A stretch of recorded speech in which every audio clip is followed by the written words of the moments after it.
दोस्तों, हम सब जानते हैं कि बर्ड्स का ब्रीडिंग सीज़न चालू हो चुका है। सबसे पहले तो आप लोग मुझे कमेंट में ज़रूर बताइएगा कि क्या आपने अपने बर्ड्स के केज में मटकियां लगाना शुरू कर दी या फिर आपके बर्ड्स ने ब्रीडिंग चालू कर दी है। अगर आपके यहाँ भी ब्रीडिंग चालू हो चुकी है तो प्लीज़ कमेंट में हमको ज़रूर बताइएगा। जैसा कि मैंने पिछली वीडियो में बताया था कि हमारे पास कुछ पेयर पहले से ब्रीड पर हैं और कुछ बिल्कुल नए पेयर हैं जो इस समय ब्रीडिंग सीज़न में अपनी पहली ब्रीड की तैयारी कर रहे हैं। तो भाई लोग, आज की वीडियो बहुत ही ज़्यादा स्पेशल होने वाली है, क्योंकि आज हम सिर्फ मटकियां ही चेक नहीं करेंगे बल्कि आपको बर्ड्स ब्रीडिंग का एक ऐसा सीक्रेट बताऊंगा जिसके बाद आपको कोई और जानकारी लेने की ज़रूरत नहीं पड़ेगी। आज हम जानेंगे कि ब्रीडिंग के वक्त फ़ीमेल के शरीर में क्या-क्या कमज़ोरियाँ आती हैं, उन्हें कौन-कौन सी दवाइयाँ और सॉफ्ट फूड में क्या देना चाहिए, और साथ ही दिखाऊंगा मेरा एक अनोखा कलर एक्सपेरिमेंट। तो चलिए बिना देरी करे वीडियो को शुरू करते हैं। सबसे पहले नीचे वाले केज से ये हमारे पास लाइट येलो मेल जिसके परों पर फिरोज़ी और गर्दन पे फिरोज़ी कलर है। इसके साथ हमने लुटिनो की फ़ीमेल लगाई है जो रेड आई की है। इस पेयर ने पहली बार ब्रीड करी थी और 6 अंडे देकर 6 बच्चे निकाल दिए। बच्चे मटकी के अंदर हैं और काफ़ी हद तक के वो तैयार हो चुके हैं और 8 से 10 दिन में मटकियों से बाहर एक एक करके आना चालू हो जाएंगे। और मज़ेदार बात देखिए, इन लोगों ने साथ ही साथ अपनी दूसरी ब्रीडिंग की तैयारी भी कर ली है। मेल और फीमेल ने क्रॉस कर लिया है। अब लगातार ये ब्रीडिंग करते रहेंगे जब तक हम इन्हें खुद मटकी हटाकर रोकेंगे नहीं। इसके साथ देखिए, एक और पेयर हमने छोड़ रखा है जो पूरी तरीके से लग चुका है। हमने इसे मटकी प्रोवाइड कर दी है और बहुत ही जल्द ये भी ब्रीड करेगा। हम आ जाते हैं सबसे ऊपर वाले केज में। ये जो हमारा वाइट वाला पेयर आप देख रहे हैं, इसमें अल्बिनो रेड आई की फ़ीमेल है, वाइट ब्लैक का मेल लगाया है हमने। इस पेयर ने चौथी बार ब्रीड करी है। पिछली बार के जो बच्चे थे वो हमने निकाल लिए थे और आपको दिखाए भी थे। वो सामने 5 फीट के केज में आप देखिए इसके बच्चे हैंगे। दोस्तों, पिछले महीने हम सब जानते हैं कि बहुत ज़्यादा गर्मी थी, लेकिन उस गर्मी के बावजूद इस पेयर ने बहुत ही अच्छी ब्रीड करी है। मटकी के अंदर 6 बच्चे हैं। हर बार ये 5 बच्चे निकालती थी, मगर इस बार इसने 6 बच्चे निकाले हैं। इनमें से 2 बच्चे बाहर आ चुके हैं और ये दोनों फीमेल। इसके साथ ये दूसरा पेयर देखिए, लुटिनो फीमेल है और येलो ब्लैक पाइड मेल है। इसकी ये तीसरी ब्रीड है। इसकी जो दूसरी ब्रीड थी कुछ टाइम पहले, तब इसने 5 अंडे दिए थे और 3 ही बच्चे निकाले थे और तीनों फीमेल थीं। बच्चे अभी मटकी के अंदर ही थे कि फीमेल ने दोबारा ब्रीड की जल्दी में अपने बच्चों को मटकी से बाहर निकाल कर फेंक दिया। नतीजा ये हुआ कि बच्चे ठीक से उड़ नहीं पाते थे, उनकी ग्रोथ सही नहीं हुई। देखिए, मटकी के अंदर जब बच्चा होता है तो वो बच्चा पूरी तरह तैयार होकर ही बाहर आता है, भी वो एक हेल्दी बच्चा होता है। अगर वो वक्त से पहले बाहर आ जाए तो उसकी ग्रोथ रुक जाती है। बहुत से भाई कहते हैं, भाई हमारे यहाँ बच्चों की ग्रोथ सही नहीं हो रही है। उसकी पहली वजह यही है कि मटकी से वक्त से पहले बच्चा बाहर आ जाना, या मेल और फीमेल का कंपटीशन के चक्कर में अपने बच्चों को ठीक से फीड ना कराना। बजीज़ में ये कंपटीशन बहुत देखा जाता है कि एक मेल अंडा देती है तो दूसरा भी जल्दी करता है। अगर बर्ड्स हेल्दी है तो ये कंपटीशन फ़ायदेमंद है क्योंकि बच्चे ज़्यादा मिलेंगे, लेकिन अगर बर्ड्स कमज़ोर है तो नुकसान ऐसे ही होगा। आप देख रहे हैं इस फीमेल ने देखिए तीसरी बार जो है 8 अंडे दिए थे दोस्तों, और अभी तक 2 ही बच्चे निकाल पाई। बहुत ज़्यादा जल्दबाजी के कारण मीटिंग सही से नहीं हो पाती है, जिसकी वजह से अंडे सही नहीं आते हैं।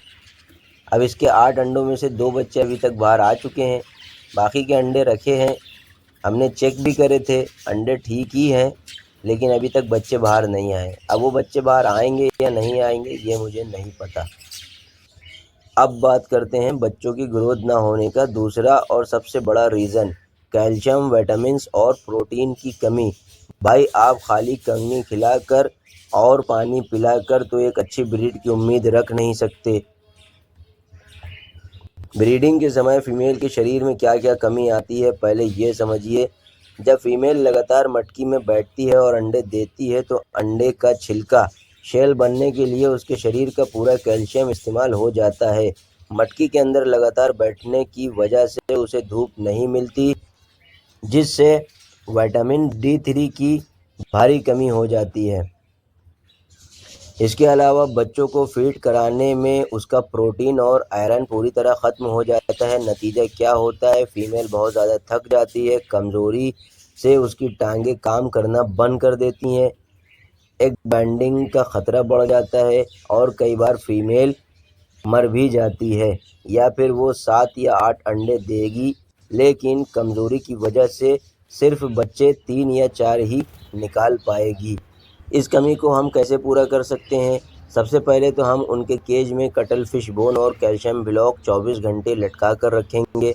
इसके अलावा कुछ अच्छी दवाइयों का भी इस्तेमाल कर सकते हैं, जैसे कि विटामिन्स है और कैल्शियम के लिए कुछ अच्छी दवाइयाँ आती हैं। विटामिन्स के लिए हम अपने बर्ड्स को वेमराल देते हैं और ये सबसे पावरफुल दवा है। इसे हफ्ते में 3 दिन पानी में छोटे बर्तन में 2 ड्रॉप, बड़े बर्तन में 5 से 8 ड्रॉप डालकर दें। देने का तरीका ये है कि रात को उनके केज से पानी के बर्तन हटा दें और सवेरे सवेरे उन्हें ये दवा वाला पानी दें। बर्ड्स प्यासे होंगे तो तुरंत इस पानी को पी लेंगे और विटामिन सीधे उनके शरीर में लगेगा।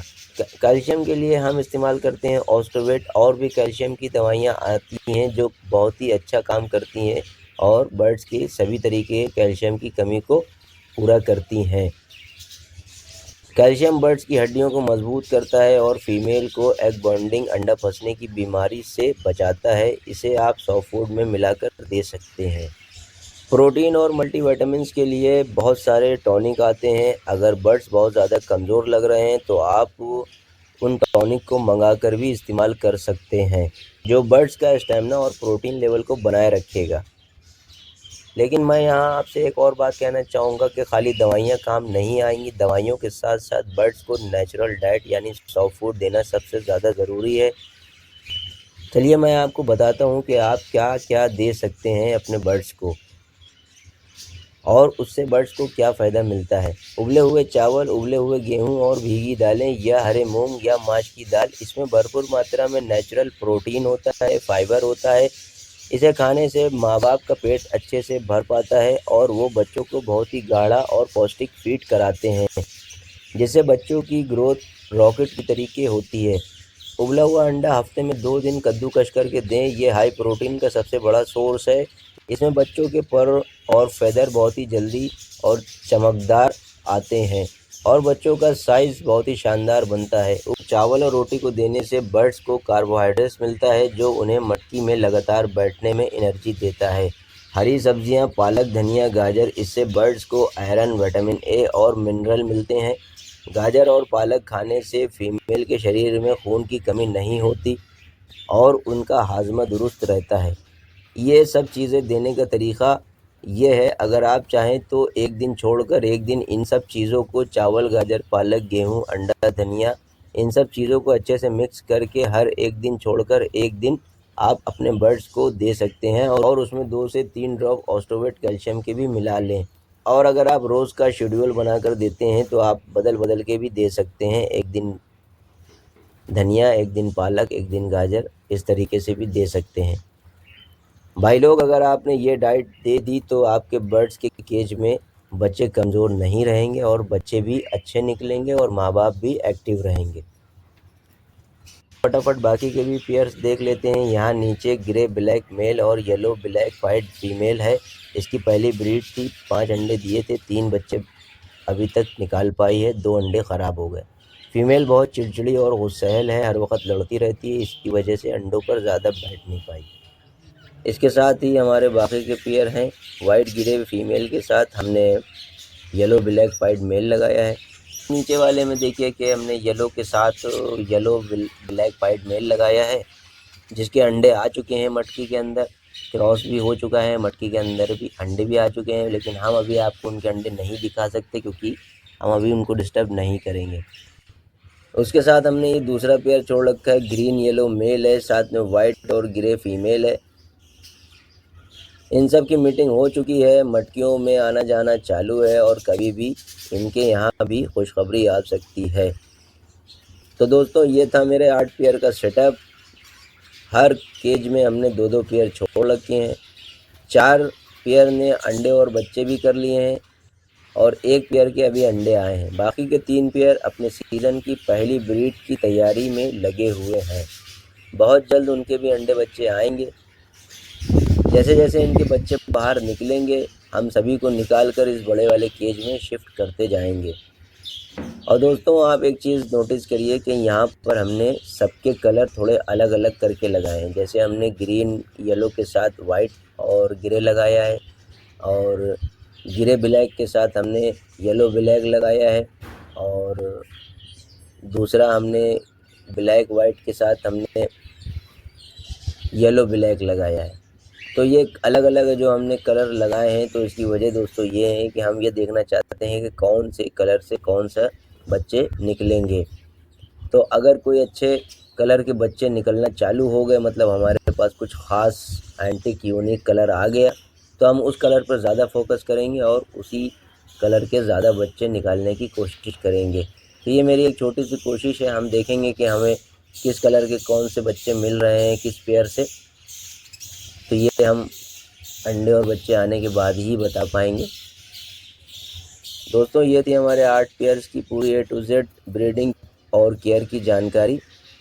अब आते हैं उस 5 फीट वाले बड़े केज पर जो हमने खुद बनाया था। पिछली ब्रीड के जो बच्चे बड़े हो गए थे और कुछ अडल्ट बर्ड्स वो सब मैंने इस केज में शिफ्ट किए थे। अब ये बर्ड्स पूरी तरह तैयार हो चुके हैं। तो भाई अब समय आ चुका है कि हम इस बड़े केज को मटकियाँ लगाकर एक खूबसूरत कॉलोनी में बदल दें। अगली वीडियो में मैं आपको लाइव दिखाऊंगा कि इस 5 फीट लंबे और 2.5 फीट चौड़े केज में बिना लड़ाई झगड़े के कितनी मटकियाँ आसानी से लगाई जा सकती हैं और मटकी लगाने का सही तरीक़ा क्या है। उम्मीद करते हैं आपको ये वीडियो और ये टॉपिक और ये जानकारी पसंद आई होगी। वीडियो पसंद आए हो तो वीडियो को लाइक कर दिएगा, चैनल को सब्सक्राइब ज़रूर करिएगा, हमें सपोर्ट ज़रूर करिएगा। मिलते हैं अगली वीडियो में। अल्लाह हाफिज़, बाय बाय।